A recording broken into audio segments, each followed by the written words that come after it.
नमस्कार ମୁଁ ମାନସ ଆପଣଙ୍କୁ ସ୍ୱାଗତ କରୁଛି ସୂଚନା ବାର୍ତ୍ତା ୟୁଟ୍ୟୁବ୍ ଚ୍ୟାନେଲକୁ। ଆଜିର ଏହି ଭିଡ଼ିଓରେ ଦେଖିବା ଯେଉଁ 2024 ଆଉ 25 ପାଇଁ ଯେଉଁ ବଜେଟ୍ ନିର୍ଦ୍ଧାରିତ କରାଯାଇଛି ସେ ବଜେଟ୍ ଭିତରେ କିଏ କେତେ ଟଙ୍କା ଇନକମ୍ କଲେ କେତେ ପ୍ରତିଶତ ଇନକମ୍ ଟ୍ୟାକ୍ସ ଦେବେ ଏହି ଭିଡ଼ିଓରେ ସେଥିପାଇଁ ଏହି ଭିଡ଼ିଓକୁ ଆପଣ ଶେଷ ପର୍ଯ୍ୟନ୍ତ ଦେଖନ୍ତୁ। ଏବେ ଚାଲନ୍ତୁ ଯିବା ସ୍କ୍ରିନ୍ ଉପରକୁ ଆଉ ଦେଖିବା କିଏ କେତେ ଟଙ୍କା ଇନକମ୍ କଲେ କେତେ ପ୍ରତିଶତ ଇନକମ୍ ଟ୍ୟାକ୍ସ ଦେବେ। ଏହି ଭିଡ଼ିଓ ପୋଷ୍ଟ ମାଧ୍ୟମରେ ଆମେ ଜାଣିବା ଯେ କେତେ ଟଙ୍କାରେ କେତେ ଆପଣ ଆୟକର ଦେବେ। ଦେଖନ୍ତୁ ଏଠି ଆପଣ ଦେଖିପାରୁଥିବେ 3 ଲକ୍ଷ ପର୍ଯ୍ୟନ୍ତ ଆୟକର ନାହିଁ, ମାନେ ନୂଆ ବ୍ୟବସ୍ଥା ଅନୁସାରେ 3 ଲକ୍ଷ ପର୍ଯ୍ୟନ୍ତ ଆୟକର ପାଇଁ ଆୟକର ଶୂନ୍ୟ ରହିଛି। ମାନେ 3 ଲକ୍ଷ ପର୍ଯ୍ୟନ୍ତ ଆପଣଙ୍କୁ କୌଣସି ଆୟକର ଦେବାକୁ ପଡ଼ିବନି। ବର୍ଷକୁ ଯଦି ଆପଣ 3 ଲକ୍ଷ ପର୍ଯ୍ୟନ୍ତ ରୋଜଗାର କରୁଥିବେ ତେବେ ଆପଣ କୌଣସି ଆୟକର ବା ଟ୍ୟାକ୍ସ ଦେବାକୁ ପଡ଼ିବ ନାହିଁ। ସେଭଳି 3 ଲକ୍ଷରୁ 7 ଲକ୍ଷ ପର୍ଯ୍ୟନ୍ତ ଆୟକର ପାଇଁ 5% ଆପଣଙ୍କୁ ଦେବାକୁ ପଡ଼ିବ ଇନକମ୍ ଟ୍ୟାକ୍ସ। ସେହିଭଳି 7 ଲକ୍ଷରୁ 10 ଲକ୍ଷ ପର୍ଯ୍ୟନ୍ତ ଆପଣଙ୍କୁ 10% ଆୟକର ଦେବାକୁ ପଡ଼ିବ। 10 ଲକ୍ଷରୁ 12 ଲକ୍ଷ ପର୍ଯ୍ୟନ୍ତ ଆପଣଙ୍କୁ 15% ଆୟକର ଦେବାକୁ ପଡ଼ିବ ବା ଇନକମ୍ ଟ୍ୟାକ୍ସ ଦେବାକୁ ପଡ଼ିବ। ଆଉ 12 ଲକ୍ଷରୁ 15 ଲକ୍ଷ ପର୍ଯ୍ୟନ୍ତ ଆୟକର 20% ଆପଣଙ୍କୁ ଦେବାକୁ ପଡ଼ିବ। 15 ଲକ୍ଷରୁ ଅଧିକ ଆୟକର ପାଇଁ 30% ରହିଛି। ମାନେ 15 ଲକ୍ଷରୁ ଯଦି ଅଧିକ ଆପଣ ଆୟ କରନ୍ତି ବର୍ଷକୁ ତେବେ ଆପଣ 30% ପର୍ଯ୍ୟନ୍ତ ଇନକମ୍ ଟ୍ୟାକ୍ସ ଦେଇପାରିବେ। ଆଉ ଅଲଗା ମଧ୍ୟ ମିଶିକି ରହିବ। ତେବେ ପୁରୁଣା ଟିକସ ବ୍ୟବସ୍ଥାରେ କୌଣସି ପରିବର୍ତ୍ତନ ହୋଇନାହିଁ।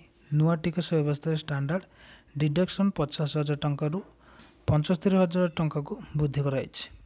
ଏହି ଯେଉଁ ଆଗରୁ ଥିଲା ଷ୍ଟାଣ୍ଡାର୍ଡ଼ ଡିଡକ୍ସନ୍ 50,000 ଟଙ୍କାରୁ 75,000କୁ ବୃଦ୍ଧି କରାଯାଇଛି। ସେହି ଅର୍ଥ ମିଆଦି ଲାଭ ଟିକସ ବୃଦ୍ଧି ନେଇ ଘୋଷଣା କରାଯାଇଛି। ଦେଖନ୍ତୁ ବିଶେଷ ଭାବରେ ଇକ୍ୱିଟି ଉପରେ ଦୀର୍ଘମିଆଦୀ ପୁଞ୍ଜି ଲାଭ ଲଙ୍ଗ୍ ଟର୍ମ କ୍ୟାପିଟାଲ ଗେନ୍ ଟିକସକୁ 10%ରୁ 12.05%କୁ ବୃଦ୍ଧି କରାଯାଇଛି। ଏହା ସହିତ ସ୍ୱଳ୍ପ ମିଆଦୀ ପୁଞ୍ଜି ଟାସ୍କ ଯେଉଁ ଲାଭ ଟ୍ୟାକ୍ସକୁ 15%ରୁ 20%କୁ ବୃଦ୍ଧି କରାଯାଇଛି। ତେବେ ଦୀର୍ଘମିଆଦୀ ପୁଞ୍ଜି ଲାଭ ଟିକସ ଛାଡ଼ ସୀମା 1 ଲକ୍ଷରୁ 1,25,000କୁ ବୃଦ୍ଧି କରାଯାଇଛି। ଏଥିରେ ଆପଣ ଦେଖିପାରିଲେ ଯେ କିଏ କେତେ ଟଙ୍କାରେ କେତେ ପ୍ରତିଶତ ସବୁ ଦେବେ, କିନ୍ତୁ ପ୍ରତିଶତରେ ତ ଆପଣ ଜାଣିଲେ। ଚାଲନ୍ତୁ ଜାଣିବା ଏ ଯେଉଁ 5% କେତେ ଟଙ୍କା ଆପଣଙ୍କୁ ଦେବାକୁ ପଡ଼ିବ, 10%ରେ କେତେ ଟଙ୍କା ଦେବାକୁ ପଡ଼ିବ, ଆଉ 20%ରେ କେତେ ଟଙ୍କା, 15%ରେ କେତେ ଟଙ୍କା ଦେବାକୁ ପଡ଼ିବ। ଏଠି ଆପଣ ଦେଖିପାରୁଥିବେ, ଏଠି ଦେଖନ୍ତୁ 3 ଲକ୍ଷ ଯାଏ କୌଣସି ଟିକସ ନାହିଁ, ମାନେ 3 ଲକ୍ଷ ପର୍ଯ୍ୟନ୍ତ ଆପଣ କୌଣସି ଟ୍ୟାକ୍ସ ଦେବେନି। ତେବେ 3 ଲକ୍ଷରୁ 7 ଲକ୍ଷ ପର୍ଯ୍ୟନ୍ତ ଆପଣଙ୍କୁ 5% ଦେବାକୁ ପଡ଼ିବ। 5% କେତେ ଟଙ୍କା ଦେଖନ୍ତୁ, ଏଠି 20,000 ଟଙ୍କା ଆପଣଙ୍କୁ ଦେବାକୁ ପଡ଼ିବ। ସେହିଭଳି 7 ଲକ୍ଷରୁ 10 ଲକ୍ଷ ପର୍ଯ୍ୟନ୍ତ 10% ଆପଣଙ୍କୁ ଦେବାକୁ ପଡ଼ିବ। ଆଉ କେତେ ଟଙ୍କା ଦେବାକୁ ପଡ଼ିବ ନା 50,000 ଟଙ୍କା ଆପଣଙ୍କୁ ଦେବାକୁ ପଡ଼ିବ। ସେହିଭଳି ଯଦି ଆପଣ ବର୍ଷକୁ 10 ଲକ୍ଷରୁ 12 ଲକ୍ଷ ପର୍ଯ୍ୟନ୍ତ ରୋଜଗାର କରୁଛନ୍ତି ତେବେ ଆପଣଙ୍କୁ 15% ଇନକମ୍ ଟ୍ୟାକ୍ସ ଦେବାକୁ ପଡ଼ିବ। ଆଉ ସେ କେତେ ଟଙ୍କାର ହେବ ନା 80,000 ଟଙ୍କା ଆପଣଙ୍କୁ ଦେବାକୁ ପଡ଼ିବ ବର୍ଷକୁ ଇନକମ୍ ଟ୍ୟାକ୍ସ, ଯଦି ଆପଣ 10ରୁ 15 ଲକ୍ଷ ଟଙ୍କା ପର୍ଯ୍ୟନ୍ତ ଇନକମ୍ କରୁଥିବେ। ସେହିଭଳି ଏଠି ଆପଣ ଏବେ ଦେଖିପାରୁଥିବେ ଯଦି 12 ଲକ୍ଷରୁ 15 ଲକ୍ଷ ପର୍ଯ୍ୟନ୍ତ ଆପଣ ଇନକମ୍ କରୁଥିବେ ବର୍ଷକୁ, ତେବେ ଆପଣ 20% ଦେବାକୁ ପଡ଼ିବ। କେତେ ଟଙ୍କା ନା 1,40,000 ଟଙ୍କା ଆପଣଙ୍କୁ ଦେବାକୁ ପଡ଼ିବ। ସେହିଭଳି ଯଦି ଆପଣ ଯଦି 15 ଲକ୍ଷରୁ ଅଧିକ ରୋଜଗାର କରୁଛନ୍ତି ମାନେ ବର୍ଷକୁ, ତେବେ ଆପଣଙ୍କୁ 30% ଦେବାକୁ ପଡ଼ିବ।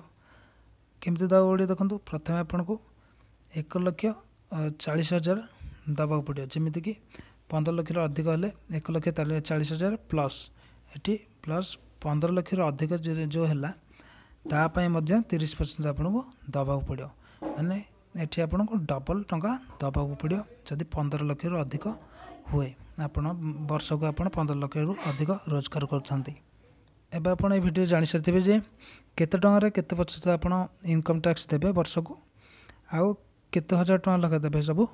ଏହି ଭିଡ଼ିଓରେ ମୁଁ ଆପଣଙ୍କୁ ଡିଟେଲ୍ କହିଲି। ଆଶା କରୁଛି ଆପଣଙ୍କୁ ଏହି ଭିଡ଼ିଓ ନିଶ୍ଚୟ ଭଲ ଲାଗିଥିବ। ଯଦି ଭିଡ଼ିଓ ଭଲ ଲାଗିଛି ତାହେଲେ ଭିଡ଼ିଓକୁ ଲାଇକ୍ କରନ୍ତୁ, ସେୟାର କରନ୍ତୁ, କମେଣ୍ଟ କରନ୍ତୁ। ଆଉ ଚ୍ୟାନେଲକୁ ଯଦି ପ୍ରଥମ ଥର ପାଇଁ ଆସିଛନ୍ତି ଚ୍ୟାନେଲକୁ ସବସ୍କ୍ରାଇବ୍ କରି ଚ୍ୟାନେଲକୁ ସଦସ୍ୟ ଭାବେ ଯୋଡ଼ି ହୁଅନ୍ତୁ। ଆଜି ପାଇଁ ଦେଖା ହେବା ଆଉ ଗୋଟେ ସୂଚନା ଭିତ୍ତିକ ଭିଡ଼ିଓ ସହ ରହିଲି। ନମସ୍କାର।